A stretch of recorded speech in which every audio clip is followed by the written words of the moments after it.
Here's what I went over this morning with my team, whom I love.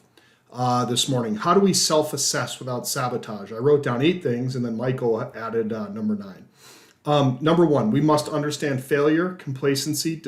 We must understand failure as part of the process, which could be complacency, desire, discipline, time blocking, prospecting, or lack thereof, etc. Failure is part of the process. It's how we learn how to course correct. Okay, it's one of the greatest things. Fail very quickly and get back up. Number 2, we must take small steps before we take large steps. But we beat each other up because we're not automatically a goal. We didn't lose 30 pounds. You know, everybody's going to make all these New Year's resolutions here.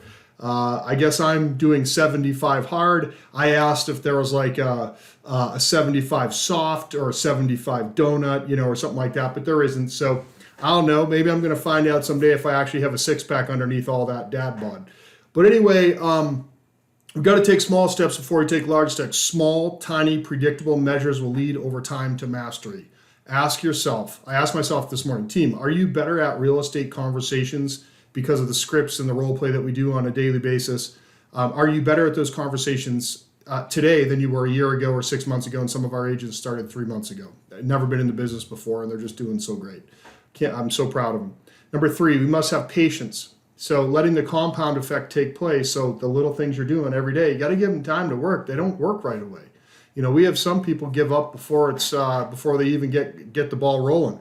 At first in real estate, it's like you're pushing a humongous rock, right? But man, once that thing starts rolling, you know, good market, bad market, up market, down market, level market, normal market, crazy market, COVID market, whatever, whatever the hell we're in now, you know, it's like you just have to have the patience to let these systems unfold, right?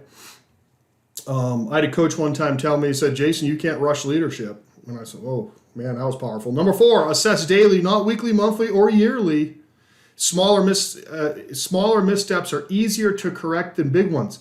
If you self-assess on the daily, you're gonna figure out what you need to course correct more quickly. And it's like no matter what. It's like when I was an addict, when I was younger, you know, much younger than I am now. No matter what was going on in my life, and believe me, you'll come up with every excuse. But no matter what was going on in my life, like staying high is not. It was still there when I say however long it was, right? Or whether you're drunk or whatever it is. Or it's like you wake up in a week and the problem is still there, but now it's only compounded, right? So it's the same thing here. Whatever you're not adjusting or assessing daily. Look, what if you're get a bad habit going for a month when you could have quashed the bad habit after one day, right? So think about that. Assess quicker, and smaller missteps are easy to correct than big ones. No matter what, things are going to snowball. Avoidance of self-assessment does not remove the issues. It only makes them worse. And you just waste time. Number 5, slowly change over to talking about yourself or to yourself very positively. How? Write down wrote down 3 to 5 things you did great in the last 24 hours, write down some successes, then some things you're grateful for, and then some things you need to work on. But don't do the things you have to work on, start beating yourself up until you've told yourself that you're good, you're worthy, you know, all those things, because you are, right? So being kind first to yourself helps your subconscious mind not retreat.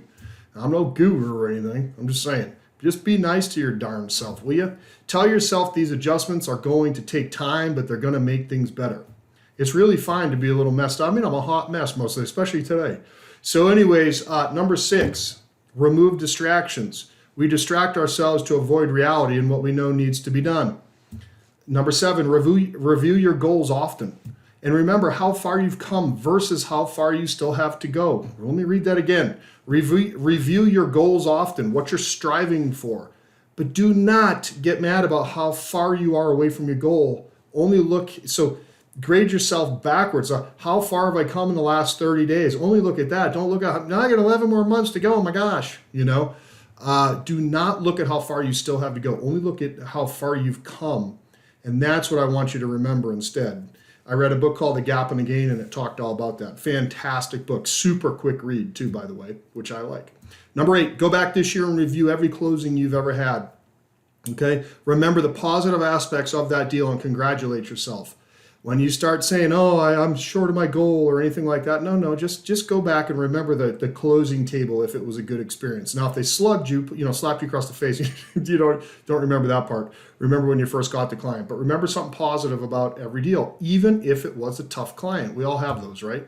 Find a way to congratulate yourself. Number 9, and this is what Michael said: review your bank balance and look how far you've come.